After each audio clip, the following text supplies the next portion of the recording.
بعض بہنیں کہتی ہیں کہ مولانا صاحب 30 رشتے آ کر 20 رشتے 30 رشتے آ کر واپس چلے گئے.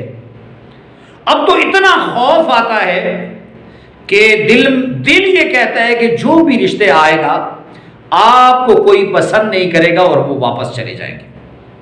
تو آپ ہی مجھے کچھ بتائیے کہ میری دل کی یہ پریشانی بھی ختم ہو اور اللہ رب العزت بہترین جگہ میرا رشتہ کرے. اللہم صلی علی محمد وعلی آلہ وبارک وسلم.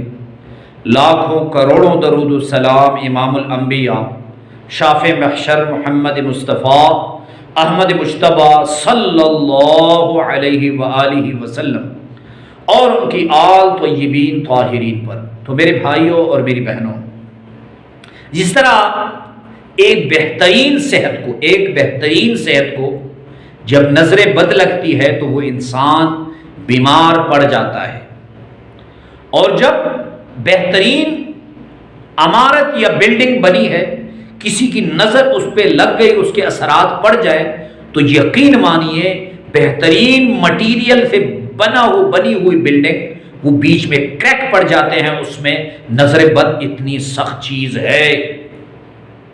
اور جب کسی بہترین بچی پہ، جوان بچی پہ نظر بد پڑتی ہے تو پھر اس کے رشتے نہیں آتے.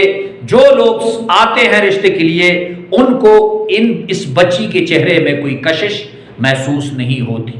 اور اکثر بچیاں نفسیاتی مریضہ بن جاتی ہیں کہ ہم تو اتنی بدصورت ہیں یا ہم میں تو کوئی کشش ہی نہیں، اور وہ یہ سمجھنا شروع کر دیتے ہیں کہ ہم بغیر رشتے کے رہ اور یعنی ہمارا کوئی رشتہ نہیں ہوگا، ہمیں کوئی پسند نہیں کرے گا. بہرحال اگر کسی کو یہ مسئلہ ہے تو آپ نے ایسے کرنا ہے کہ ہر نماز کے بعد آپ نے 101 مرتبہ، کتنی مرتبہ؟ 101 مرتبہ اللہ کا ایک نام ہے الوکیل. کیا؟ الوکیل. آپ نے یا وکیلو 100 مرتبہ پڑھنا ہے. اول آخر درود شریف پڑھنے کے بعد ہاتھوں پہ دم کریں، پھر چہرے پہ مل لیں اور پھر پورے بدن پہ مل لیں. وکیل کس کو کہتے ہیں؟ جو ہم کہتے ہیں نا کہ فلاں ہمارا وکیل ہے، یہ ہمارا معاملہ دیکھے گا. اس طرح اللہ کو اپنا وکیل بنا لیں، اللہ کو اپنا معاملہ سپرد کر دیں.